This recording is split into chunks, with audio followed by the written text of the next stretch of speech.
Show. Pessoal, bem-vindo, né, a todos, né, por esse início de semana, tá.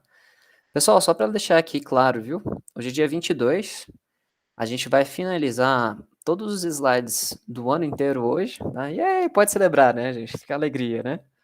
Acabou aí o semestre praticamente. No dia 23 e 29, pessoal 23 não, perdão, dia 24 e 29, eu devo estar fazendo exemplos de lajes armadas em 2 direções, foi o último assunto que sobrou, tá. E aí eu imagino que a gente possa fazer a nossa prova aqui no dia 1º, tá. Ou até dia 3, que é uma sexta-feira, o que fica melhor para vocês, tá bom. Que é a nossa última provinha, P3, tá. Alguém tem alguma dúvida por enquanto? Tranquilo? Alguém tá preocupado aí? Só para saber, né. Tranquilo, né, gente, a minha disciplina é facinha, né. O silêncio tá indicando que tá tudo bem então.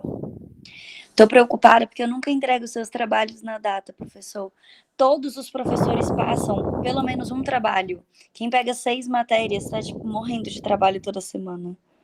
Ah não, mas Fabiana, a gente se junta, assim, na sala dos professores e a gente descobre quando que é a data de cada um, aí a gente entrega todo mundo junto, entendeu? É assim que a gente faz. É, eu percebo. Brincadeira. Mas é coincidência. Mas, ó, gente, antes de iniciar as aulas em EAD, eu sempre dei trabalho, tá? Independente de estar em EAD. Aí os outros professores começaram a me copiar, tá? Então tem que culpar os outros professores, as minhas disciplinas sempre tiveram trabalho. Brincadeira, gente, a gente só se importa com vocês. Vocês nem estagiam, né? Vocês nem trabalham, nem têm vida social, né? O professor acha que aluno é assim, né? Não, que nada, aqui só tem herdeiro. É só herdeiro, todo mundo rico, né? Bom, independente, pessoal, tá acabando o semestre, podem entregar as atividades atrasadas, tá? Mas, ó, eu tô aceitando as nossas atividades até o último dia de prova nossa, beleza?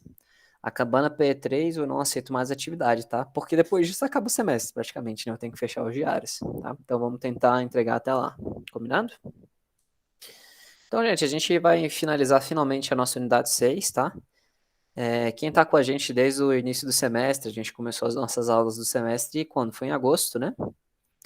Foi o dia o quê? 8 de agosto? 3 de agosto? Não tenho certeza agora do início preciso do semestre, mas a gente tá juntinhos aí, vai fazer 4 meses, tá? Vimos a unidade 1, 2, 3, 4, 5 e agora a sexta unidade, tá? Para concluí-la, né? Eu gosto muito dessa disciplina de concreto 1, eu sei que ela é uma disciplina que às vezes é um pouco maçante, né? Mas assim, para deixar vocês atentos, a quantidade de assuntos que nós estudamos, tá, pessoal? Esses assuntos a gente vê em nível de pós-graduação, tá? Então, às vezes eu sei que eu puxo um pouco vocês, eu sei que às vezes eu dou muita atividade, né? Mas se alguém eventualmente for trabalhar com pós-graduação em concreto, você vai ver que vai diferir muito pouco, tá? Então, acho que esse que é o objetivo, tá? Beleza, pessoal? A gente vê que os assuntos não é como se vê em qualquer universidade, tá? Então, espero que vocês tenham aí gostado. Bom, vou acabar aqui então os slides de hoje. Você deve ter percebido, pessoal, que hoje eu publiquei 2 informações no nosso Classroom. A primeira delas, né, é referente a um estágio, tá? Então, não sei se alguém tem interesse de estagiar e etc. Vocês estão nesse período de semestre, eu acredito, tá? E é para uma construtora chamada Tecna. Alguém já ouviu falar dela ou trabalha, né? Já prestei serviço para eles. Ótimo. Gostou, Fabiana, deles, mais ou menos? Ou de boa? Maravilhosa. É uma construtora só de casa de alto padrão, principalmente aqui no Lago Sul e Lago Norte. Eu conheço os donos, né? O Luiz Ângelo pai e o Luiz Ângelo filho. Ele, inclusive, formou em engenharia aí no CEUB, acho que tem mais ou menos 1 ano e meio. Foi, exatamente. Eles estão construindo prédio no Noroeste, assim, é uma construtora de alto padrão, é muito bacana. Top, exatamente, Fabiano. Então, gente, quem puder dar uma olhada, quem quiser se candidatar, procure enviar os currículos até essa data, tá? Eu sei que é até amanhã, né, professor? Pô, tu publicou, é porque eu recebi isso daí no domingo, gente, aí eu não ia publicar isso no domingo para vocês. Mas tenta enviar, tá bom? Mandem o currículo de vocês direitinho em PDF, pelo amor de Deus, né? Ninguém envia o currículo em Word, né? Ah, por favor. E boa sorte. A segunda coisa que eu publiquei para vocês, meus queridos, são as tabelas aí do método de Marcos, que a gente vai estar falando hoje em sala de aula, tá? Eu vou abrir ela aqui para vocês verem basicamente o que elas significam, beleza? Bom, então vamos lá, né? O que que a gente viu até agora, né, pessoal? A gente viu basicamente lajes armadas em apenas uma única direção, né? E como é que vão ser lajes armadas em duas direções, professor? Bom, as lajes armadas em duas direções, pessoal, o processo de cálculo delas é da seguinte forma, né? As lajes armadas em duas direções, a gente observa elas com o nosso lambda, né? Ele é igual ou inferior a 2, tudo bem? Então, a gente aqui tem o menor vão, chamado de Lx, e a gente tem aqui o maior vão, chamado de Ly, tá bom? Quando as lajes são armadas em duas direções, pessoal, a gente vai ter aqui o nosso caminho das cargas, ela vai seguir tanto a direção x quanto a direção y, tá? Logo, os dois lados da laje colaboram para a resistência dela. Então, quando nós formos determinar os esforços solicitantes aqui, a gente não pode determiná-los apenas, tá?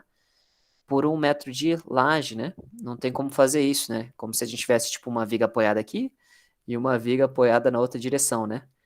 Então, as duas estariam, teoricamente, né, resistindo a essas cargas. A gente não faz dessa forma. Como que a gente faz dessa forma, professor?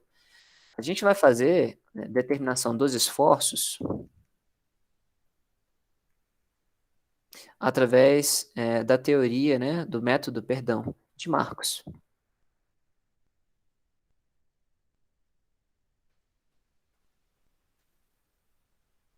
tá? Professor, como é que funciona o método de Marcos? Bom, se vocês lembram, pessoal, o método de Marcos, que nem a gente viu nas últimas aulas, ele vai ser um método que, basicamente, ele é um método elástico, tá? E ele é um método misto, né? Ou seja, a gente pega, basicamente, aquela resolução, né, da equação diferencial de Lagrange, e a gente vai utilizar coeficientes, né, que vão ser todos tabelados, tá? Para corrigir os momentos.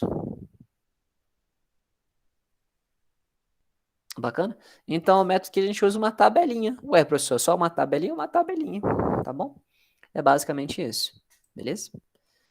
Tá bom? Uma vez que a gente tem os esforços, ou seja, quais são os esforços, né? Basicamente, o momento fletor, esforço cortante, né? E a gente ainda consegue determinar as nossas flechas, tá? Que eu vou chamar elas de Azinho. Um Azinho, flechas, tá? Todos eles são tabelados. Uma vez que eu determinei os esforços, para o cálculo da armadura, né? O cálculo da armadura necessário no eixo X e o cálculo da armadura necessário no eixo Y, a gente faz como sendo uma viga mesmo, né? Então a gente calcula o KMD, depois o KX, KZ, e aí a área de aço eventualmente. Bacana? Basicamente é isso, tá, meus queridos? Então, só para recapitular. Na primeira situação que a gente calculava lajes e armadas em uma única direção, a gente determinava os esforços com base na teoria de viga, tá? Aqui, as lajes armadas em duas direções, como a gente vai ter ali rigidez nas duas direções, eu vou ter que assumir que é uma placa.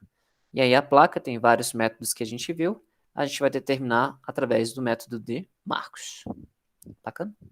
Então vamos ler algumas informações aqui no nosso slide. Gente, tem muita informação nos slides, eu não vou ler com vocês tudo, tá? Mas eu vou fazer um comentário sobre cada tópico, perfeito? Então, vocês depois leem a nossa literatura, lógico que vocês não vão ler a minha literatura, então eu deixo muita informação no slide para vocês lerem. Tá? Bom, então vamos lá. O que você precisa saber, gente, basicamente do método de Marcos? Ele, como a gente viu anteriormente, ele vai majorar um pouquinho os esforços de cálculo. Como assim, professor? Se você resolver, por exemplo, um método de Marcos por um método numérico, por exemplo, grelha, você vai obter momentos, principalmente negativos, que são inferiores àqueles momentos calculados pelo método de Marcos, tá? Então, a NBR, pessoal, ela ainda fala o seguinte, ó, se você for calcular manualmente, se você precisar fazer uma correção dos momentos, você pode fazer. Como assim, professor? Vamos supor que a gente tem aqui duas lajes, que elas são ali, basicamente, armadas em duas direções, as duas, tá? E como a gente tem duas lajes vizinhas, aqui vai ser um engaste, né? Como é que é o modelo se a gente fosse considerar ali pelo menos uma faixa unitária aqui? Seria basicamente aqui, né? Apoio, apoio e ali outro apoio, né? Então, vamos supor ali que é uma faixa de 1 metro ali, basicamente de uma viga triapoiada, tá? Se a gente for ver os momentos, a gente vai ter aqui um momento positivo, em cima do apoio, um momento negativo, perto do apoio, um momento positivo, né? Como esse momento aqui no topo, eu vou chamar ele de x, tá? Ele é um pouquinho maior do que o de outras teorias, a nossa norma ela fala o seguinte, ó, você pode, de forma a calibrar, você pode reduzir aqui um pouquinho, até em torno de 25%, o esforço ali no momento negativo. Mas quando isso acontece, pessoal, você vai haver uma queda, ó, do momento fletor no geral, tá bom? Então, se você corrige, né, em 25% os momentos negativos, você aumenta, né, 25% dos momentos positivos, né? Bacana, pessoal? Então, esse ali é o que está escrito naquele slide, tá? Então, isso daqui geralmente a gente não faz muito, tá? Você pode fazer isso, perfeito? A gente vê essa correção dos momentos quando a gente geralmente calcula reservatório, tá? Que é o mesmo princípio, tá bom? Beleza? Aí você pode corrigir ele com base nessas prescrições aqui normativas, tá? Se for uma estrutura de nós fixo, até 25%, né? Considerando essa situação aqui, tá bom? Bom, vamos às informações aí do nosso método de Marcos, tá? Pessoal, o método de Marcos, geralmente, a gente classifica, né? A gente pega os nossos valores, né? De acordo com 9 tipos de caso de lajes possíveis. Quais são esses 9 tipos, pessoal? Estão todos aqui descritos, ó, tá? Então, o caso 1 da laje é quando a gente assume que é uma laje ali, simplesmente apoiada, tá? Quando a gente vai dimensionar um pavimento, a gente pega lá todos os cruzamentos de viga, onde a gente consegue, né, enquadrar ali uma laje, a gente considera aquela única laje, né? Aí do lado tem outra laje, do lado tem outra laje. Então, a primeira coisa que a gente faz no pavimento é discretizar as lajes, tá? Então, nessa discretização que a gente vai definir se é um apoio simples, tá? Ou se vai ser engaste. Tudo bem? Então, essa é a primeira coisa. Então, aqui a gente tem 9 casos. Aqui, apoio simples, as linhas contínuas e sólidas, apoio simples, achura, engaste. Achura aqui, engaste, engaste, engaste, engaste, engaste, engaste, engaste. Tá bom? Sempre o menor lado é o LX, tá? Então, pessoal, a primeira coisa que a gente faz é isso aqui. Quando a gente identifica basicamente as condições de contorno, né, ou seja, as condições de apoio da laje, a gente consegue determinar ali os coeficientes das nossas equações, tá? Então, vou mostrar aqui para vocês, basicamente, como funciona, né? Isso aqui é interessante, né? Então, os esforços pelo método de Marcos são muito simples. A gente pega ali o caso da laje, o caso, por exemplo, caso 1. A gente tem aqui, basicamente, são 4 apoios simples, né?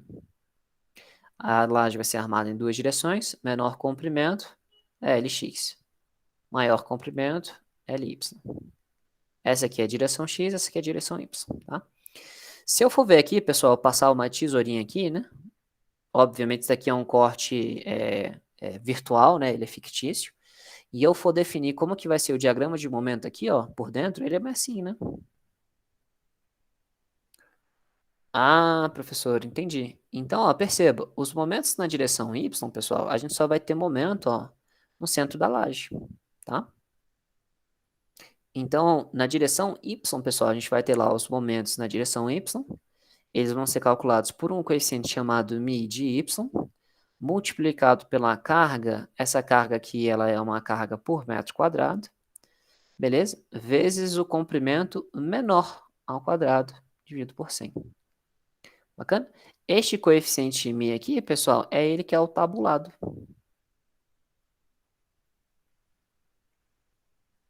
Pelo método de Marcos, tá bom? E, professor, momento agora no eixo X, né? O momento no eixo X, observe, vamos fazer um cortezinho ali, ó. Como é que vai ficar o diagrama aqui? Também é um diagrama simples, né? Tenta de novo, pessoal, ficou bem feio. Bacana? Então, aqui a gente vai ter também um momento em X. Ele é dado pelo μ de X, que é o coeficiente tabulado. A nossa carga, o Lx ao quadrado, dividido por 100. Perceba, meus queridos, que ambos os momentos estão em função de quem? Mx. Sempre, professor, sempre, tá? Como a gente falou, a direção de menor A direção de menor comprimento é quem vai estar ali definindo a rigidez, né? Então, mais importante. Tá? Agora vamos pegar o extremo oposto. Vamos pegar aqui o caso... Aí, pessoal, a gente está na tabelinha, vou mostrar para vocês ali. Por exemplo, vamos supor que o LX e o LY sejam iguais. Vamos supor que é o caso 1. Aqui a gente tem aqui o lambda igual a 1. Eu entro na tabelinha de marcos, ó. Meu mouse sumiu de novo. Adoro que isso acontece. Tá? E aqui, pessoal, preste atenção. Eu vou lá na tabelinha. Ó, essa tabelinha de marcos, pessoal, deixar bem claro. Ele tem todas essas tabelas aqui, ó. A gente consegue pré-dimensionar a laje. Vou mostrar para vocês. Geralmente a gente não usa muito isso, mas tá de boa. A gente consegue determinar as reações, né, que a laje vai jogar nas vigas, os momentos fletores em lajes considerando carga uniforme, tá? E os momentos fletores em lajes quando se tem carga triangular, quando a gente quer determinar, por exemplo, reservatórios, né? E as nossas flechas. Tá? No nosso caso, a gente quer determinar os momentos fletores, né, em lajes com carga uniformemente. Né? Então, tabela 2.3, né? Vamos lá. Reações, não. Reações, aqui, ó. Momentos fletores, lajes com carga uniforme, né? Tabela 2.3a. Né? Aqui, pessoal, está o caso 1, ó, apoio simples em todos os lados. Caso 2a, apoio simples em todos os casos, com exceção do engaste aqui. O do outro engaste aqui, na outra folha, né? Tem um engaste aqui, aqui, ali, ali, ali, ali, e vai indo, ó, todas as opções de engaste. Tá vendo? Bom, vamos voltar ali no caso 1. Caso 1, o nosso lambda é igual a 1. O nosso mid x tem que ser igual ao mid y, né? Porque os momentos são iguais. 4.23. É aí que você pega. Tá? Aqui embaixo, nessa tabelinha, também está indicado ó, a fórmula. Tá? Então é bem tranquilo, né? Bem mais fácil. Simples, né? Agora vamos pegar o extremo oposto. Vamos supor que aqui a gente tem o caso 9, né? O nosso caso 9, a gente viu que vai ser engaste em todos os lados.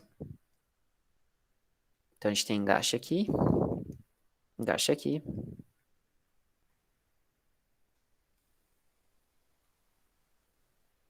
Tá? Bom, se tem engaste, pessoal, a gente tem ali a direção X, né? Direção X, direção Y. Como é que é o diagrama do momento fletor aqui neste corte, né? Ah, professor, ali, ó, a gente vai ter o engaste, né? Então tem momento negativo, depois vai momento positivo, momento negativo. Ah, verdade, professor. Então ali, em relação ao eixo Y, pessoal, a gente vai ter os momentos positivos, que estão no meio do vão. Aqui vai ser o MY. E momentos negativos ali no engaste, ó. O momento negativo, pessoal, a gente chama de X, tá? X de Y. Bom, X de Y. A equação é a mesma, professor? A equação é exatamente a mesma. Ó. A gente vai pegar lá o momento MY, o Mi, né? PLX ao quadrado sobre 100.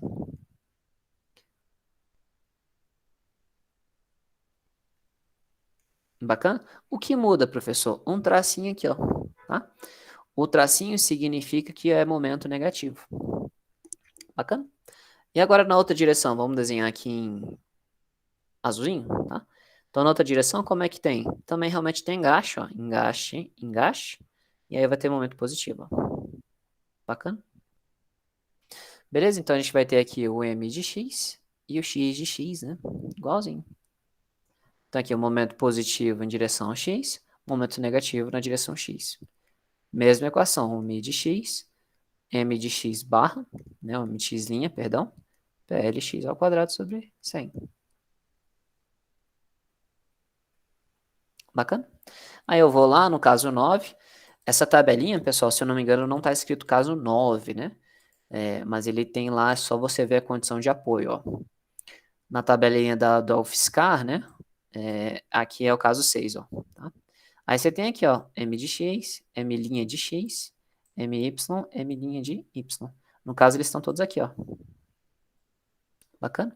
Então, eu só vejo a condição, eu vejo o lambda, e aí eu pego os coeficientes. Então, é bem simples calcular os esforços, tá? Tranquilo, pessoal? Bem simples, né? No exercício a gente vai fazer, não se preocupem. Tá? Professor, então essa é a tabela para calcular os movimentos fletores, correto? Qual é a próxima tabela? Bom, existe a tabela, pessoal, para você pré-dimensionar, tá? Geralmente a gente não faz isso, né? Geralmente a gente pré-dimensiona a altura total da laje, a espessura, né? Ela está entre o LX sobre 60 e o LX sobre 40, está entre um ou outro, né? Mas você pode pré-dimensionar com isso daqui, ó, tá? O fator aqui é o psi, né? O psi2, ele está relacionado basicamente com a composição das suas armaduras, tá? Então, o tipo de aço e o tipo de laje, tudo bem? E, perdão, pré-dimensionamento da altura da laje, perdão, está aqui associado, né? Então, o tipo de caso pelo lambda, né? E o psi3, perdão, é o tipo de armadura em relação ao tipo de laje, tá? Geralmente a gente não faz isso, mas também tem a equaçãozinha lá nas nossas tabelinhas de marcos, ó. Tem aqui pré-dimensionamento. Tem nos exemplos, né? Mas a gente geralmente não faz, ó. Então tem o fator aqui psi2, ó. Tá de acordo com o método direitinho. E aqui o psi3, ó. Falando do tipo de aço e a espessura, né? Da laje, tá? Bacana? Bom, e o próximo, professor? O próximo, pessoal, aqui estão as equações que eu mostrei para vocês. O próximo é para determinar flecha, exatamente igual. A flecha, pessoal, que a gente vai chamar ela de flecha imediata, tá? Ou flecha instantânea. É aquela flecha que a sua estrutura já está com os revestimentos, ela já está com o carregamento e ela deixa de ser escorada. Naquele T0 igual a zero, né? Ou seja, o T de início de carregamento, é quando a flecha se deforma, tá?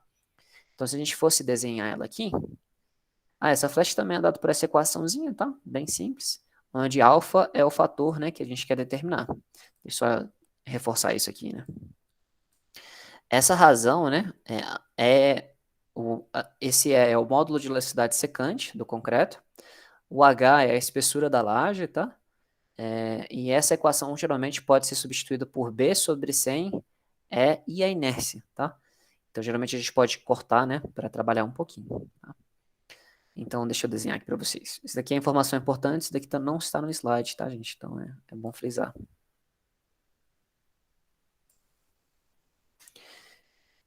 Eu vou simplificar por uma viga, tá? Acho que vou falar de flechas como vigas, mas o assunto é basicamente o mesmo, tá?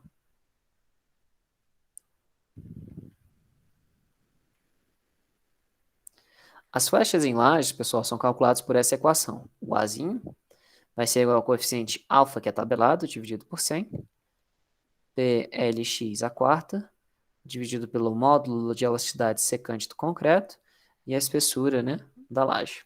Tudo bem? Essa flecha, pessoal, que a gente vai chamar de flecha imediata.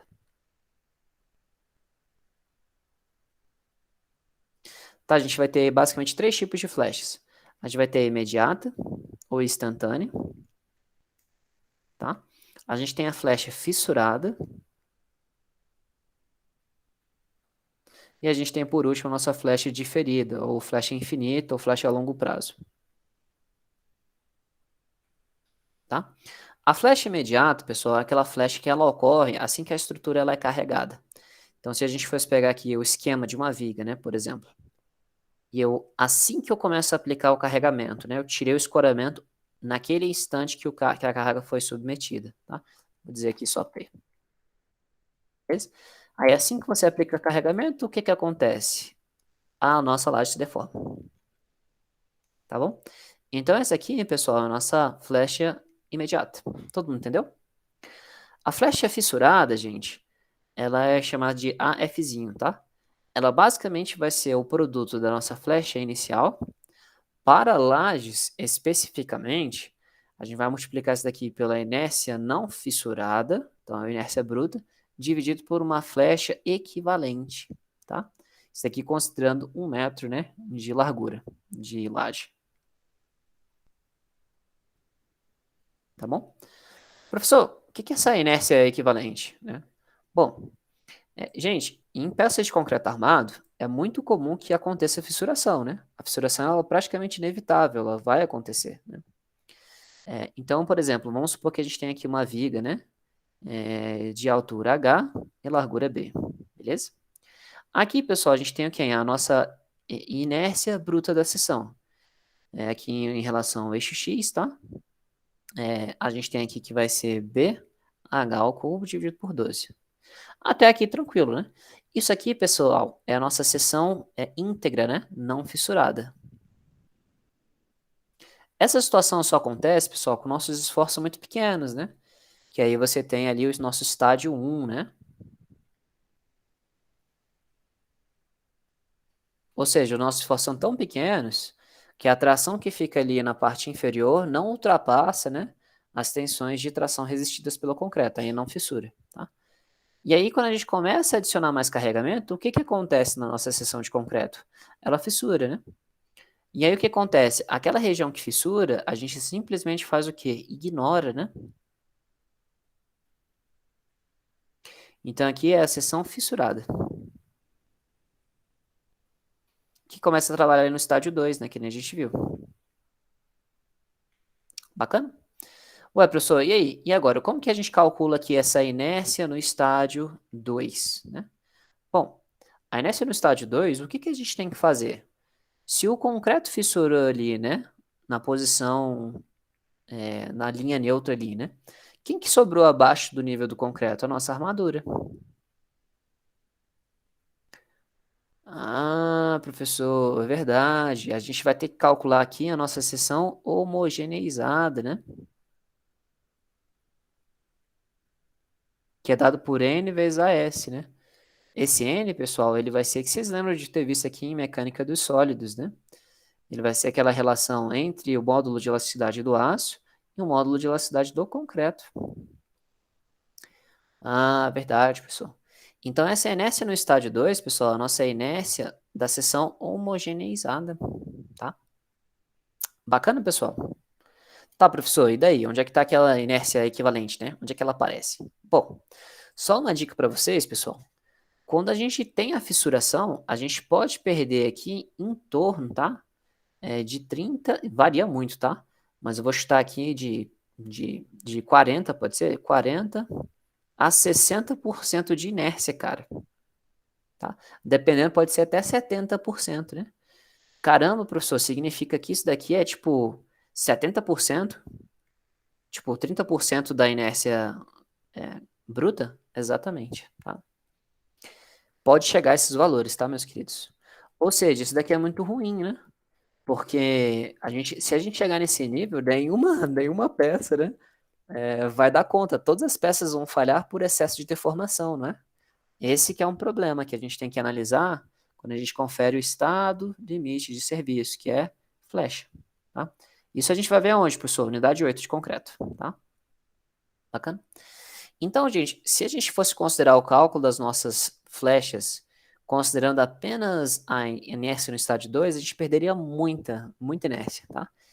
Então, daí que surgiu uma equação que é o que a gente vai chamar de equação de Brandson, tá? A equação de Brandson, pessoal, ela é basicamente uma média, né? Ela é basicamente, né, eu vou deixar aqui porque vocês vão ver isso com maior profundidade mais pra frente. Ela é basicamente uma média, tudo bem? Entre a inércia da seção bruta e a inércia da seção fissurada. Bacana? A equação real, né, se você for ver lá na nossa literatura, né, isso daqui é o que eu vou chamar de inércia equivalente, tá? Ela é tipo uma média. Se você for ver, né, a inércia equivalente, né, ela é dada por essa expressão, que eu estou tentando lembrar agora.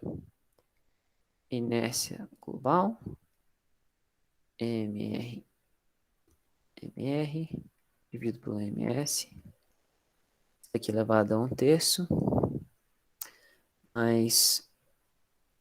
Ah, peraí. É isso? Uhum. Mais a inércia no estádio 2, 1 menos mr, msd, isso aqui elevado a 1/3 também. Tá bom, pessoal, eu acho que essa equação aqui, deixa eu só conferir. Não lembro, acho que a Nayara fez isso aqui. Nayara, tô certo, Nayara? Não sei se ela tá aqui comigo. Nayara não tá aqui comigo, não acredito.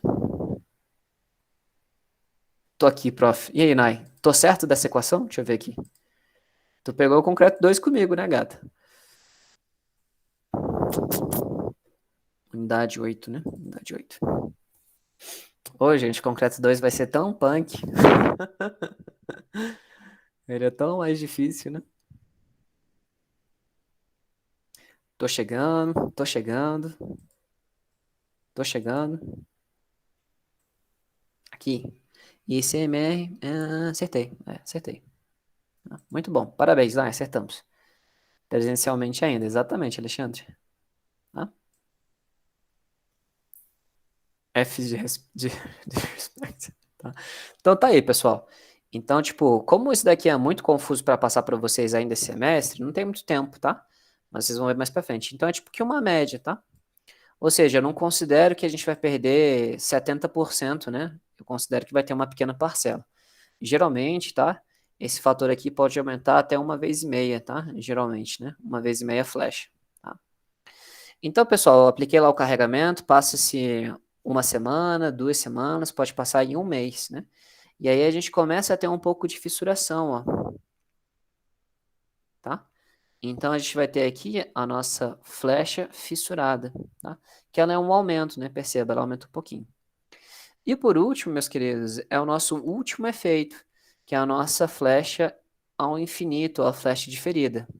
Ela basicamente vai pegar a nossa flecha fissurada e a gente vai multiplicar isso daqui por 1 mais o nosso coeficiente de fluência. Tá? O coeficiente de fluência, pessoal, a gente viu lá nas propriedades dos materiais. Né? A fluência ela é um processo, né, de deformação lenta. Né? Então, daqui a 70 meses, né, você pode ter aí um aumento, né, ainda mais das suas flechas. Tá? Então, essa daqui que é a nossa flecha diferida. Bacana? Aí aqui, pessoal, a forma de calcular esse coeficiente de fluência, existe uma forma aproximada que a NBR nos dá. Esse coeficiente de fluência ele vai ser dado pelo delta xi, dividido por 1 mais 50 ρ linha, tá? Essa equaçãozinha tem no slide, fiquem tranquilos, tá? Esse QC aqui está relacionado com a idade de retirada de escora, é uma equação empírica, né? E esse rolinho aqui, pessoal, está associado à quantidade de armação de compressão, né? Então, a gente viu lá na propriedade dos materiais, se eu tiver armadura de compressão, né? Isso daqui vai reduzir os efeitos de fluência, né? Podem reduzir em até 50%, correto? Tá? Professor, o que que a norma nos fala, né? A norma nos fala, pessoal, fundamentalmente, para determinar a flecha, a pior flecha de todas, que é esse último caso. Tá? Para o nosso trabalho aqui, simples, né? Que a gente está na parte didática, né? A gente só vai definir as flechas imediatas, tá? A flecha diferida a gente estima, né? Nessa unidade, porque não tem tanta necessidade, tá bom? Beleza, meus queridos? Então tá aqui, né? Essa aqui é a equaçãozinha da flecha imediata. O nosso coeficiente alfa também está em função do caso e do nosso fator de lambda, tudo bem? E também tem uma tensão, tá? Se eu falar para vocês, olha, uma laje de 10 metros, ela se deformou 2 centímetros. É aceitável? Uma laje que tem 10 metros, se ela se deforma 2 centímetros, isso está aceitável? Qual que é o parâmetro, né, que eu tenho para comparar? Né? E aqui a gente deixa para vocês anotados os dois parâmetros que a gente geralmente tem. Quando a gente vai calcular flechas em elementos, a gente tem basicamente um parâmetro chamado de aceitabilidade, né, sensorial. Ou seja, se a gente pega uma laje, né, e a gente aplica o carregamento total, carga acidental, peso próprio e a nossa carga permanente, né? A nossa laje ela pode se deformar até 200 L sobre 250, L em centímetros, tá?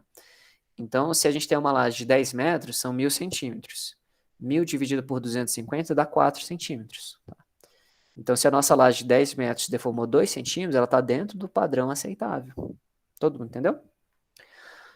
O parâmetro de baixo, pessoal, L sobre 350, quando a gente está considerando vibrações em pisos. Então, as vibrações, elas fundamentalmente são provocadas por cargas acidentais. Então, uma forma da gente verificar vibrações em pisos é pegando basicamente as flechas provocadas apenas por efeito de cargas acidentais, dividido por L sobre 350. Bacana? Tá? O Schuch, né, ele ainda traz essa recomendação, tá, de uma correção que deve ser feita. Por quê, professor? Porque o que que acontece? Quando a gente tem uma deformação em lajes, se você tem uma laje apoiada sobre vigas, raramente as suas vigas se deformam zero, né? As suas vigas naturalmente vão estar se deformando, tá? E quando a viga se deforma, a laje também se deforma em relação à viga e deforma-se um pouco mais, tá? Então, quando a gente avalia, avalia, né, a deformação global, né? Você tem que considerar o efeito da flecha na viga, né? E aí por isso que o chute fala, olha, se você for considerar o comportamento global, você corrige a 2/3, né? Porque teoricamente 1/3 vai para as vigas, né? A gente não deve fazer isso, né? Isso daqui não deve ser aplicado sempre, né? Até porque se você tem uma laje apoiada sobre paredes estruturais, né? Parede estrutural não se deforma tanto quanto uma viga, tá? Aqui, pessoal, está o nosso coeficiente de fluência. Esse coeficiente de fluência, ele é um fator, ele é uma equação simplificada, tá? Que ela só leva em consideração, como eu falei, né? O tempo de carregamento, dado por esse delta xi, tá? E a taxa de armadura de compressão, tudo bem? Na maioria dos casos daqui vai ser zero, né? E aí a nossa relação vai ser dada por essas duas equações. O xi no tempo t, né? É no infinito, teoricamente depois de 70 meses, ele tem igual a 2. E o xi, né? Ele está em função do tempo em meses, tá? Então, se no exercício está falando lá, a gente descarregou a estrutura, né? A gente tirou as escoras dela, quando o t era 15 dias, né? Então, se o mês tem 30 dias, o t é igual a 0,5. Tá? Então, para vocês terem uma ideia, né? Aqui tá os valores de xi em relação ao tempo, ó, tá? Então, se você tira as escoras, né? Por exemplo, em meio mês, né? Professor, Pode falar. tem algum caso extraordinário que a gente deve calcular de forma, vamos dizer assim, comum? Ou não, é padrão? Tipo, em relação a quê? E fatores onde a construção está sendo construída. Então, depende. Geralmente, o tempo que você retira as escoras está em função do projeto, né? Eu especifico geralmente, Alexandre, para a gente tirar a escora a cada entre 14 e 28 dias, né? Geralmente nenhum construtor gosta de tirar as escoras antes de 28 dias, né? Nenhum engenheiro estrutural, né? A gente prefere. Mas tem muita gente que quer desescorar rapidamente, porque às vezes você está fazendo um prédio de múltiplos pavimentos, né? E aí você utiliza o mesmo jogo de formas. Então você pretende, né, acelerar isso, né? Então aí você tem que falar com o engenheiro calculista para ver quanto de porcentagem de escora você pode ir tirando, né? Entendeu, Alexandre? Mas aí não tem uma razão específica, depende da necessidade da construção, né? Se você quer desformar mais rapidamente, né, é bom ter em mente um concreto que ele ganhe resistência mais rapidamente, entendeu? Que aí você consegue tirar o escoramento mais rápido, e aí o fator de fluência ele reduz, né? Tá bom? Então, pessoal, a fluência... Respondi, Alexandre? Eu acho que não respondi não, né? Não, deu para entender, deu para entender. Muito obrigado. Bom. Lembrando, tá, pessoal? Vocês vão ver isso em protendidos, né? Não sei se vão ver comigo, mas enfim. Tem outros métodos, né, que a gente consegue simplificar. Perdão, tem outros métodos que não são simplificados, que você consegue determinar o coeficiente de fluência com mais precisão, tá? Que aí você leva em vários outros fatores em consideração. Umidade relativa, tempo de desforma, o tipo de cimento, a temperatura de lançamento do concreto, o abatimento do concreto, né? Então tem vários fatores, né, que realmente interferem, né, na fluência. E aqui é só uma simplificação, tá, gente? Então, para estruturas que não são concreto protendido, a gente pode adotar ela, né? Bem simples, né? Concreto protendido, ele é muito sujeito, né? Fluência, por exemplo, né? Tá? Bacana. Então, pessoal, esses são todos os tipos de flashes, né, que a gente deve considerar, tá? E agora vamos para detalhes específicos sobre os contornos, né? Quando a gente vai dimensionar, então, os panos de lajes, né? Ou seja, aquelas lajes que são envolvidas, né? Por um conjunto de vigas, é um pano, né? Então, todas as linhas contínuas a gente representa aqui como vigas, né? Então, aqui tem um pano, 2, 3, 4. Tem 4 lajes aqui, né? E aí, o que acontece? Lajes vizinhas, a gente tem engastes, né? Engaste, engaste, engaste. Onde não se tem lajes vizinhas, ó, a gente não bota engaste, beleza? Bom, professor, mas vamos supor que as lajes tenham dimensões diferentes, né? Maiores lajes tendem a ter maiores momentos, corretos? Se uma laje grande ela está junta de uma laje um pouco menor, né? Qual que é o momento de cálculo que a gente considera no engaste, né? Essa é uma boa dúvida, tá? Então, gente, quando a gente tem essa situação, a gente pode fazer o cálculo da seguinte forma. A gente pode só dimensionar a armadura considerando o maior dos momentos, né? Muitos projetistas fazem isso, inclusive o Schust. Só que aí você está sendo menos conservador, quer dizer, você está sendo mais conservador, perdão. E uma outra técnica, né, que é o que o Teatini utiliza, você basicamente soma os dois momentos, divide por 2, ou você pega 80% do maior momento, né? Aí o maior entre eles é o momento de dimensionamento, tá? Bacana, pessoal? Beleza? Então, aqui é em cada borda, né? Só que isso daqui é verdadeiro sempre, professor? Não. Se você tiver, por exemplo, uma região de vazio, tá? Esse engaste, ele pode existir ou não se o contato, né, com a laje, ó, for até 2/3, né, o contato original. Ou seja, do ponto A ao ponto C, né, se essa distância for maior que 2/3 de A até B, significa que a laje L2, né, ela contribui bastante, né, para impedir, né, a movimentação do apoio, tá? Ou seja, ela é bem rígida, ou seja, elas são engastadas. Se esse vão aqui ele não for, se ele for menor que 2/3, né, aí a gente assume, né, que a laje L1 ela vai ter apenas um apoio simples, tá? Bacana? E a laje L2, professor? Nos dois casos, a laje L2 ela é engastada, tá? Na L1. Bacana? Beleza, pessoal? Isso é um detalhe. Outro detalhe, hein? Quando você tem uma laje ali rebaixada.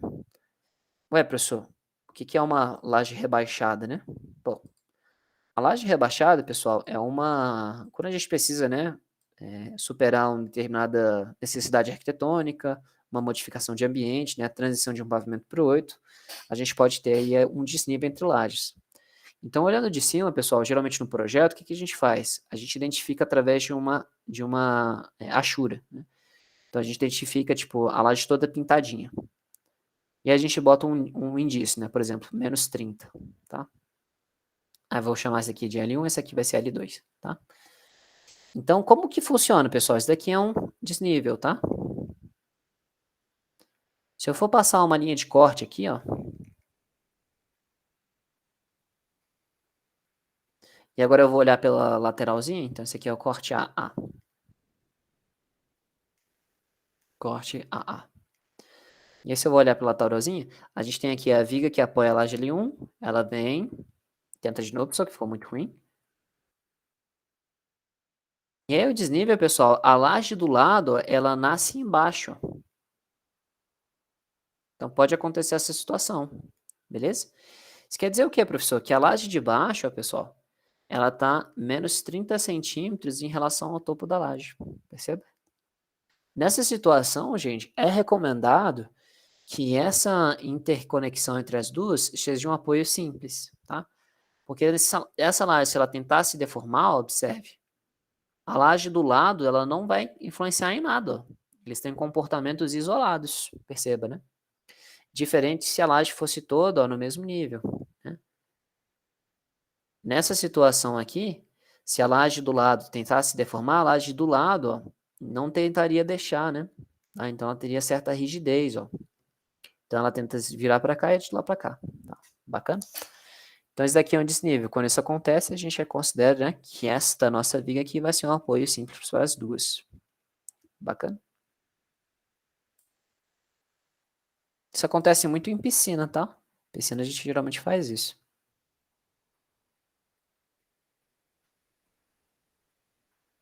Beleza?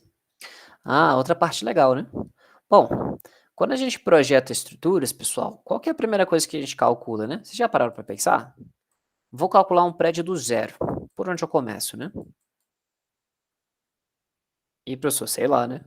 Por onde a gente começa, né? Não sei, tá? Então, gente, vamos supor aqui, eu vou pegar aqui uma viga simplesmente apoiada, tá? E é uma viga, vamos considerar ela que é uma viga armada em uma única direção, tá? LY e aqui LG. Gente, vocês estão me escutando direitinho? Tá tranquilo? Tá suave aí? Só para saber. Tá bem de boa, professor. Ah, Tranquilo, professor. valeu, gente. Tá? Vamos supor, então, que essa laje aqui seja armada em uma direção, perdão. Uma direção. Tá? E vamos supor que aqui em cima a gente tem uma carga P, né, atuando. Uma carga P uniformemente carregada aí por área. Beleza? E aí, pessoal, vamos supor também que essa nossa laje, o contorno dela, né, seja apoiado pelas vigas V1, V2, né? Então a gente numera sempre na horizontal, de cima para baixo, depois da esquerda para a direita, né, na vertical. Essa aqui vai ser a V3, essa aqui vai ser a V4. Beleza, né? Como a laje ela é armada em uma única direção, pessoal, para onde que vão os carregamentos, né? Sempre em direção, né, sempre em direção paralela à direção de menor vão, né? Então, as nossas cargas, pessoal, elas vêm para cá, ó. Vem para cá e para cá, correto? Agora, quanto que vai para cada lado? Interessante, né? O valor que vai para cada lado é exatamente o valor que a gente vai considerar no cálculo das nossas vigas, né? Tá? Então, para responder a pergunta anterior, a gente sempre começa calculando primeiro os sistemas de lajes. Sempre. Então, a gente sempre dimensiona as lajes. A gente sempre vai tentar adotar a menor espessura possível, porque lajes são muito pesadas, né? E depois que a gente dimensionar as lajes, a gente vai dimensionar as vigas. Mas como, professor? Com as reações das lajes, tá? Então, eu pego, né, exatamente qual é a parcela de contribuição. Então, aqui como a laje é armada em uma única direção, essa região aqui verdinha toda vai ser sustentada pela viga 1. Bacana? Então, de toda a carga que está tendo ali naquele pavimento, vai aparecer aqui, ó, a reação, que ela vai ser uma reação uniformemente carregada, tá? Em cima da viga V1. E aí eu pego depois a viga V1, discretizo ela, por exemplo, como sendo uma viga simplesmente apoiada, e calculo os esforços ali dentro. Ó que simples. Pode falar. O que é o Alexandre? Deixa eu ver aqui. Tô vendo esse bullying, tá? Sou eu não. É o Guilherme. Pode falar, Guilherme. Professor, o senhor falou aí da espessura da laje, né? Que sempre procura Melhor com a menor espessura. espessura, com a menor espessura possível, por causa do peso, né? Só Isso. que, por exemplo, se no projeto tiver pedindo, por exemplo, a laje com 18 e lá na obra lá acontecer, tipo, da peagem ficar maior e ter que ser com 20 centímetros, em vez de 18 ser 20. Isso aí pode dar muito ruim? Porque, tipo, o peso vai ser bem maior, né? Porque vai ser 2 centímetros a mais de concreto por toda a espessura da laje. Toda... Ah, você concluiu, Guilherme? Foi mal, tava te esperando. É, Não, eu esqueci a palavra, mas você entendeu, né? entendi. Realmente a gente vai aumentar o peso próprio, né? Quando a gente está calculando as nossas armaduras, lembre que a gente sempre considera um fator de pelo menos 1,4, né? Nas cargas permanentes, acidentais e sobrecargas, tá? Então, alguns erros em obras podem passar, tá, Guilherme? É, tipo, a gente está dentro das nossas gordurinhas, tá? Mas, por exemplo, numa casa térreo, passou 2 centímetros, não tô tão preocupado, tá? Mas agora, se você tem um prédio de 20 andares, que você passou 2 centímetros em todas as lajes, aí é preocupante, entendeu a diferença? Tá? Então, nunca a gente tem, tipo, uma resposta certa. Todas as situações é importante que a gente avalie, tá? Se é uma estrutura nova, ela acabou de ser concretada, eu posso ainda verificar o projeto, ótimo, tá? Agora, acontece muito em obra, por exemplo, de reforma. O vizinho de cima começa a quebrar o piso e aumenta a espessura do piso em 4 centímetros, por exemplo, né? Aí tu começa a ver por baixo, né, a tua laje embarrigando, né? Aí é um problema, tá? Então é muito comum, às vezes, terem essas adições em obra, né? E aí a gente tem que ter atenção, tá bom? Mas geralmente laje, a massa da laje, só a laje, a gente geralmente tende a diminuir o máximo que dá, tá? Mas em todas as situações eu ia recomendar para falar com o engenheiro projetista, né? Em qualquer caso, né? É importante ele verificar, tá bom? Saquei, valeu. Beleza? E aí, pessoal, aqui na laje armada em uma única direção é muito simples, né? Porque praticamente toda a carga, metade da carga vai para um lado, metade da carga vai para o outro. Então aqui, pessoal, o que a gente teria, né? Qual que seria a carga uniformemente distribuída nessa viga? Seria P, e aí a carga que vai ser quem? A área de contribuição, ó. Eu multiplico essa carga que está em área, né? Carga por área, eu multiplico por 1 metro, né? Então vai ficar aqui LX dividido por 2. Bacana? Simples, né? Tranquilo? E aí, pessoal, com essas reações, olha que interessante, eu consigo dimensionar essa viga, consigo verificar a flecha dela, e aí depois ela vai me dar reações dela, né? Eu vou ter aqui a reação R1 e aí a reação R2. E depois eu pego essas reações e calculo quem? Os pilares. Bacana, pessoal? Então, geralmente é essa ordem lógica que a gente faz, beleza? Mas, pessoal, agora vamos pensar numa outra situação. Se a nossa laje agora, ela é armada em 2 direções, só que vamos supor que seja uma laje completamente quadrada. a gente tem aqui Lx, vamos supor que a gente tem aqui o Ly, que é igual ao Lx, né? Ou seja, nessa situação aqui eu estou dizendo que o lambda é igual a 1. Alguém quer uma pamonha aí? Tá de boa. Manda aí pra nós, professor. Manda endereço aí no chat. Aí a galera vai começar a mandar endereço no chat aqui. Aí, pessoal, vamos supor que a laje seja exatamente quadrada. E a gente tem a mesma configuração. Vamos supor que a gente tem a V1, a V2. Escrevi num lugar errado. Vamos lá. V2. A gente tem aqui a V3. E por último a V4. Quanto de carga agora, que era uma carga por área, vai para cada uma dessas vigas? Alguém tem ideia? É uma laje exatamente quadrada. Você deve estar se falando agora, se é uma laje exatamente quadrada e tem 4 vigas, supondo que todas as vigas tenham a mesma seção transversal, vai exatamente 1/4 da carga para cada. Se você pensou em 1/4, você acertou, tá? Então eu distribuo as cargas como se fosse um X, percebeu? Então aqui vem exatamente 1/4 para essa carga, 1/4 para essa, 1/4 para essa e 1/4 para essa. Bem simples, né? Então a carga que eu calcularia em cada viga aqui seria P Lx dividido por 4. Tranquilo, pessoal? A carga que viria para cá, beleza? E agora, professor, se essa laje que é armada em 2 direções, ela fosse ainda uma laje armada em 2 direções, só que se fosse agora uma laje retangular. Ficou grande, né? Vou tentar de novo. Pronto. A gente ainda tem aqui que o nosso fator lambda ele está operando abaixo de 2. Então, ainda assim, é uma laje armada em 2 direções, tá? Beleza?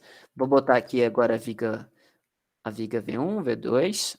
Opa, sou burro. V1, V2, V3 e V4. Agora, pessoal, próxima dúvida. Quanto de carga vai para cada uma? E, professor, aí deu BO, né? Essa é uma boa dúvida. Essas cargas, pessoal, de reações, elas podem ser calculadas, tá?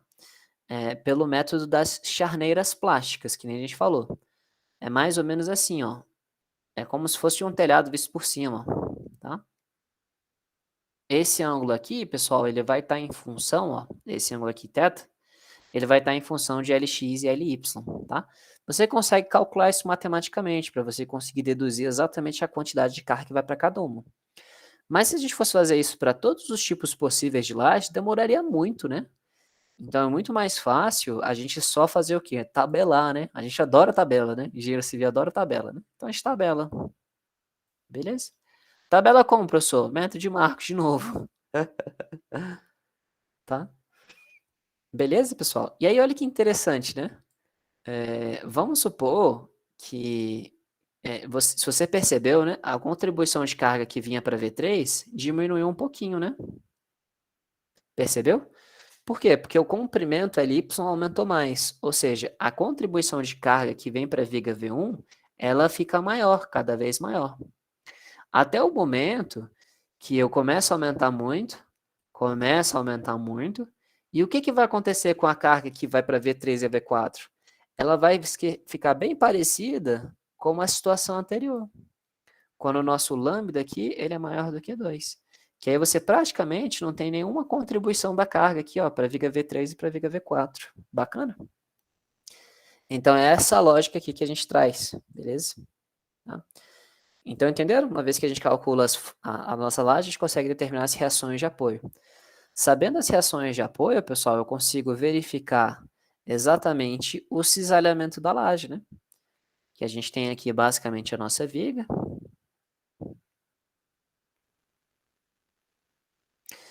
Eu sei, eu já dimensionei a armadura, né? Vamos supor que a gente dimensionou a armadura aqui. Eu sei exatamente, ó, a quantidade de carga que vem para cá. Que é a carga aqui, né? E aí, que nem a gente viu no caso de vigas, né? Eu tenho aqui o meu cisalhamento resistido pelo concreto, né? Exatamente como a gente viu. E aí a gente tem que fazer quais verificações? VRD1, VRD2, tá? O VRD1, pessoal, que nem a gente viu, é a nossa resistência ao cisalhamento, né? Não considerando os estribos, né? E o nosso VR do 2, pessoal, vai ser basicamente a resistência da biela de compressão. Bacana? Professor, mas peraí. Que você estava falando, né? E o método de Marcos, como é que a gente faz para calcular agora? Da mesma forminha, tá? A gente sabe que basicamente a reação Q que vai vir, ela vai ser dada pela seguinte equação. Ela é dada por um fator K, K de X, que multiplica o P, o LX, dividido por 10. Bacana? E se for a carga agora na direção Y, né? QY vai ser igual ao KY multiplicado pela carga P, o comprimento menor, dividido por 10.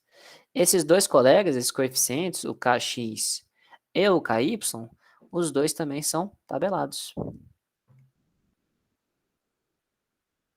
Então, gente, calcular a laje ele é relativamente fácil, né? Pelo método de Marx, porque é tudo tabeladinho, né? É tudo tabelado, a gente vai lá, pega os valorzinhos, determina os esforços, calcula a armadura, bem rapidinho. Então, isso aqui tudo também estão nos slides, tá, meus queridos? Fiquem tranquilos. E aqui indicando, né, os textos direitinho, tá? Esses daqui são os livros do Teatini, tá? Indicando. Quando se tem, tá, pessoal, uma linha tracejada, tá? Deixar bem claro. Significa que o bordo é livre, né? Significa que não tem nenhuma viga por debaixo, tá bom? E tá aqui as nossas equações, ó, do método de Marx, ó, tá? Uma coisa que eu quero frisar é o seguinte, quando se tem um engaste, ó, tá? O QX aqui, ó, é o QX linha, tá? Então, esse aqui eu acho que é o caso 3, né? Então, tem aqui, ó, QX linha, beleza? Esse aqui é o caso 4, perdão. Tá? Então, quando se tem engaste, naturalmente o esforço é diferente, né? Se você for ver, né, os coeficientes de engaste, ó, eles tendem a ser maiores, né? Porque o engaste puxa mais carga, tá? Naturalmente, ó. Beleza? Tanto de reação de apoio quanto de momento fletor, né? Lógico. Tá? A verificação desses elementos, pessoal, vai ser exatamente o que a gente viu, né? No nosso cálculo de vigas. Igualzinho, tá? Igualzinho também. A gente vai fazer a verificação, então, da força resistente pelo efeito cortante, tá? Ele é dado por esta equação, e aqui só alguns cuidados, tá? Este fator K, pessoal, ele é dado sempre por 1,6 menos D, tá? Esse fator K, ele vai estar associado basicamente com a altura útil da laje. Que nem a gente viu em peças de concreto, quanto maior a altura útil, maior a resistência, tá? Só que aqui a gente tem que ter um certo cuidado. Por quê, professor? Essa resistência é até um certo limite, né? A gente viu quando o K ele começa a aumentar muito, né? Você, na verdade, diminui, né, o efeito do cisalhamento por causa de quem, professor? Por causa do efeito do size effect, né, o nosso efeito de tamanho, tá? Então, isso daqui, esse K, ele pode ser no máximo até igual a 1, beleza? Ele não pode ser menor que 1. Outra parte importante aqui dessa equação é o fator ρ1, tá? O ρ1, pessoal, é aquele fator que vai estar associado à taxa de armadura, né, por metro ali de faixa de laje. Esse fator também, ele é limitado a 2% por causa daquele efeito pino, tá? Então, quando a gente tem bastante armadura longitudinal, né, essa armadura longitudinal é até determinado porcentagem, porque acima desse valor, né, não interfere muito, tá? O efeito pino ele não aumenta muito, tá bom? E esse nosso sigma CP aqui, também que a gente viu anteriormente, ele vai ser aquela tensão provocada por efeito de compressão, tá? Então, em lajes protendidas, pode sim ter um aumento dos esforços de cisalhamento, tá bom? Geralmente vai dar 0, tá? E aqui, por último, basicamente as nossas forças considerando ali a biela comprimida, né? Lembrando que aqui é a equação bem parecida que a gente viu, só que esse fator alfa V1 aqui ele é limitado até 0,5, tá? Aquele efeito de engrenamento, né? Ou intertravamento dos agregados, tá? Bacana. Detalhes também que eu botei aqui para vocês, tá? Isso aqui a gente vai ver lá na unidade 8, quando a gente vai trabalhando com punção. Unidade 9, perdão. Tá? Então, quando a gente dimensiona a armadura longitudinal de uma laje, a gente vai verificar basicamente esses elementos, pessoal. A gente fez lá o cálculo do cisalhamento, deu ruim. Ixi, putz, nosso cisalhamento resistente ficou abaixo do solicitante. O que fazer, né? A opção melhor, pessoal, que a gente tem é sempre aumentar a altura da laje, tá? Geralmente vai te conferir boa resistência, beleza? Mas em uma situação que você não consegue aumentar a altura da laje, é interessante que você use ali armaduras de cisalhamento, tá? Isso daqui é uma coisa mais rara, mas pode acontecer, tá? Principalmente quando você tem aí lajes nervuradas, tá? E aí tem essa relaçãozinha, né? Se a sua espessura de laje aumenta ou diminui, né? A resistência da sua armadura, ela tem que ser interpolada entre esses dois números, tá? Basicamente é isso. Bom, aqui está basicamente um roteirinho, tá? A gente vai fazer isso no exemplo da próxima aula, mas basicamente a gente determina, né, as condições de vinculação das lajes, então a gente discretiza o pavimento, depois a gente pré-seleciona uma altura de laje, né, você pode dimensionar, você pode adotar a espessura mínima permitida pela norma, né, depois a gente consegue determinar os carregamentos, aí, pessoal, uma etapa que se faz antes, geralmente, é já verificar a flecha, tá? Porque não adianta nada, tu calcular a laje inteira, dimensionar ela inteirinha, detalhar toda a armadura e verificar, deu ruim na flecha, né? Aí tem que voltar todas as etapas anteriores, né? Então, geralmente, a gente já pré-determina a altura da laje com base na flecha, tá? Vou mostrar um procedimento para vocês, beleza? Aí você determina os esforços, né? Calcula as armações considerando 100 centímetros de laje, né? Depois verifica o efeito cortante e detalha, tá? O detalhamento, pessoal, aqui é a última parte que a gente ia entrar, tá? Aqui estão os cálculos das nossas armaduras, né? Igualzinho a teoria da flexão que a gente viu, tá? Lembrando que quando você tiver a laje armada em duas direções, a área de aço da armadura secundária, ela sempre é uma relação, né? Da armadura principal. Tá? Pessoal, quais são os cuidados que a gente tem que ter quando a gente estiver detalhando laje de concreto armado? Muito importante, tá? Muita atenção na discretização do pavimento, né? Com aquelas condições que eu te falei ali, sobre encaixes, desníveis, etc. Muito cuidado, tá? Os detalhamentos, pessoal, a gente tem que garantir espaçamentos máximos e mínimos entre as armaduras, né? A gente tem que evitar a concentração de armadura. Os diâmetros máximos têm que ser atendidos, né? As taxas mínimas também. Lembrar de botar as armaduras de distribuição, né? Aquela armadura secundária, muito importante, né? E os comprimentos de ancoragem das barras tem aqui nos próximos slides para vocês verem, tá? E por último, né, você sempre faz uma tabela, né? Você bota ali a quantidade de aço que tem naquele projeto inteiro, né? Que é um resumo. Vou mostrar aqui algumas fotos, tá? Então, a discretização do pavimento a gente já comentou, né? Se são lajes adjacentes, condição de engaste, né? Se não tem lajes adjacentes, simplesmente apoiada, né? Qualquer coisa, eu boto no slide 40 para a gente ver situações particulares, tá? Aqui as nossas armaduras, né? Lembrando que as nossas lajes, a gente sempre calcula a área de aço por metro de faixa de laje, tá?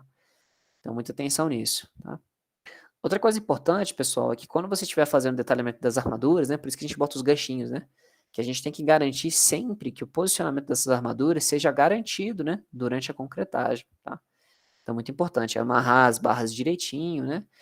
Porque às vezes vai chegar um caboclo lá, vai pisar em cima da armadura, a armadura vai subir, né?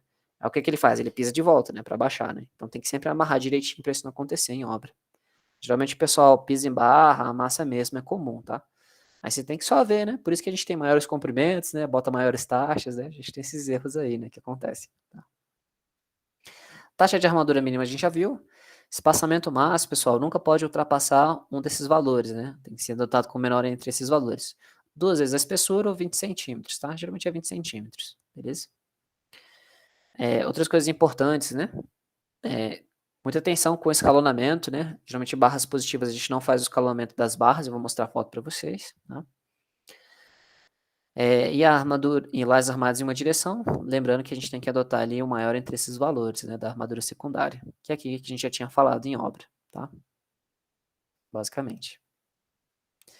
Aqui é também a nossa tabelinha que a gente usa para dimensionar, né, se já tem na planilha. E aqui também sempre os detalhamentos daqui são só recomendações, tá, gente? Tá? Então, por exemplo, né, quando a gente vai fazer o detalhamento de lajes, pessoal, se tem muitas pranchas, né? Então, às vezes você vai para o canteiro de obra e tem 30 pranchas de estrutura. Você fica, putz, quanta prancha, né? Você tem que ficar caçando lá a prancha. Muitos projetistas, tá? O que eles fazem? Eles gostam de otimizar, né?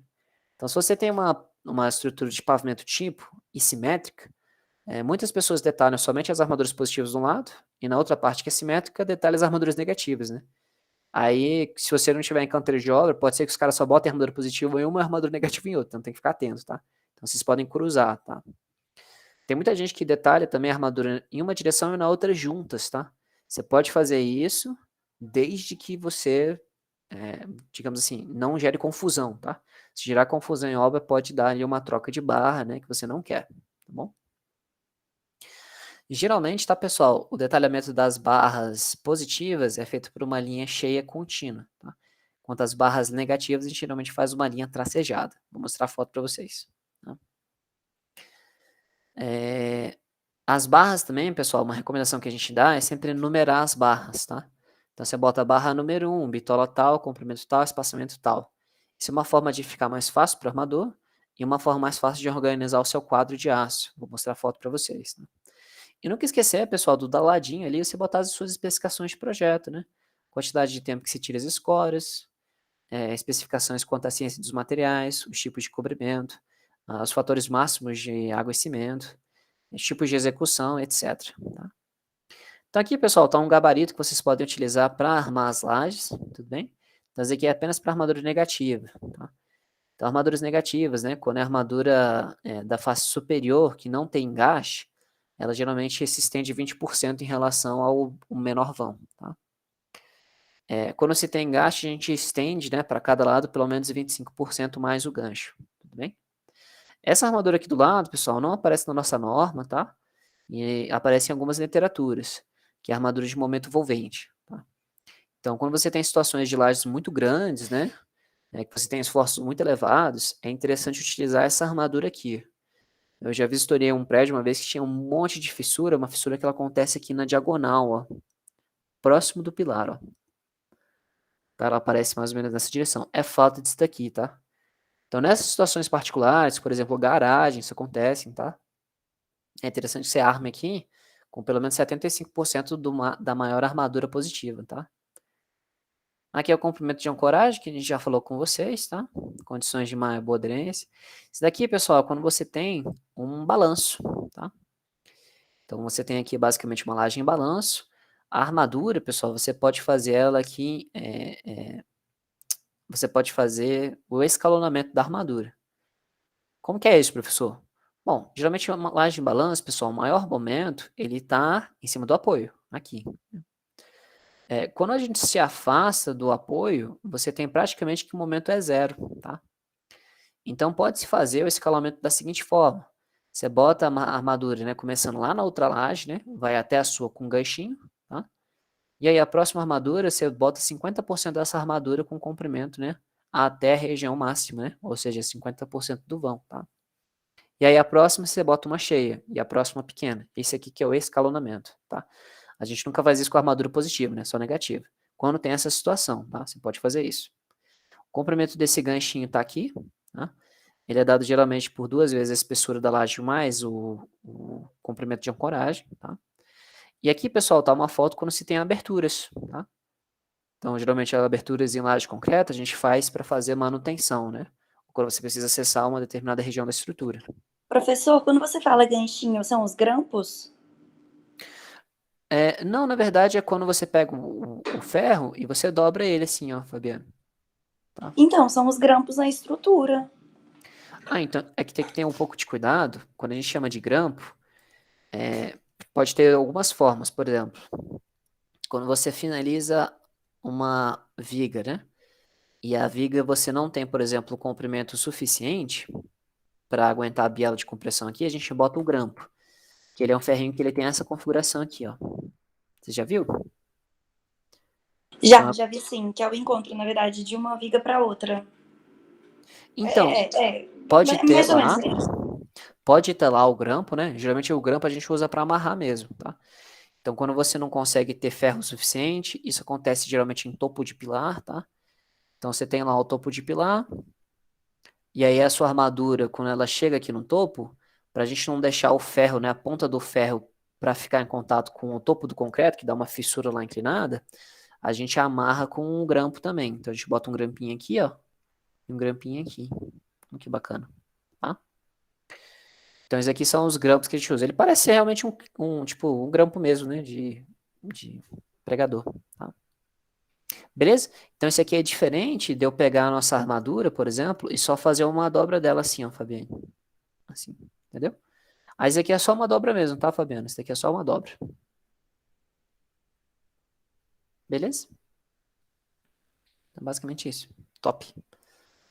Tá bom, pessoal?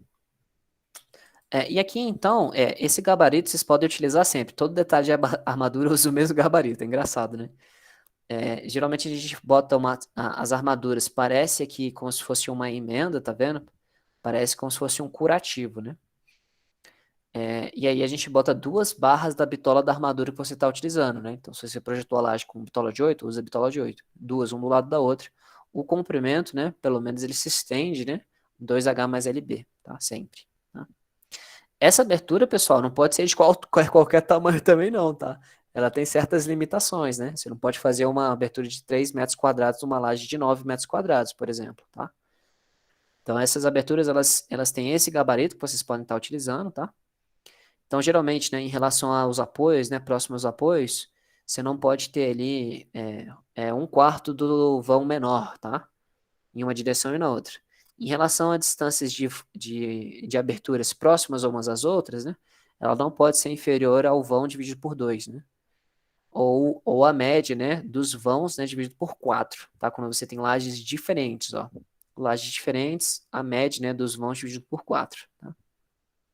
Esse detalhezinho aqui ele é mais simples, né? Então, 1/4 do vão, né? Não pode ficar menor do que isso, tá? E o tamanho da sua abertura, pessoal, não pode ultrapassar ali 10% do vão também, beleza? Então, tem muita gente que faz isso daqui errado, tem que ter cautela, né? Isso daqui só são prescrições normativas.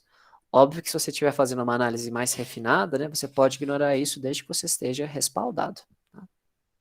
Aqui também botei uma foto para vocês, tá, pessoal? Isso aqui está direto na norma, né?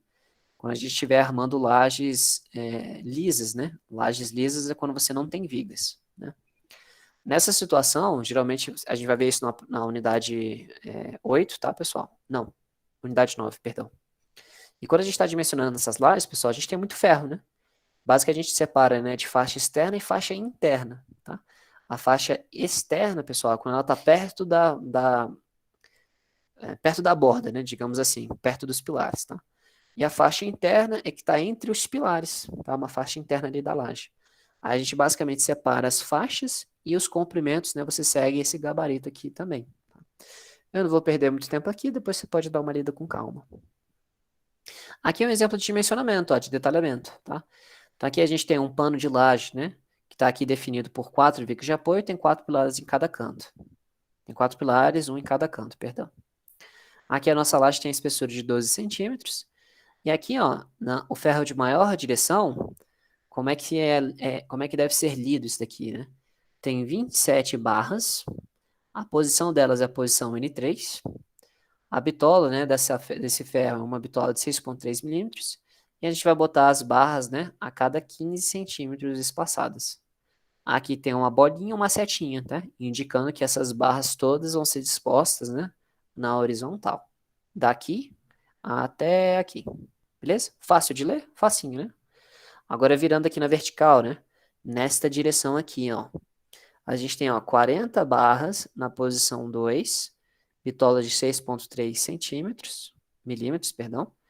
E elas estão espaçadas a cada 15 centímetros.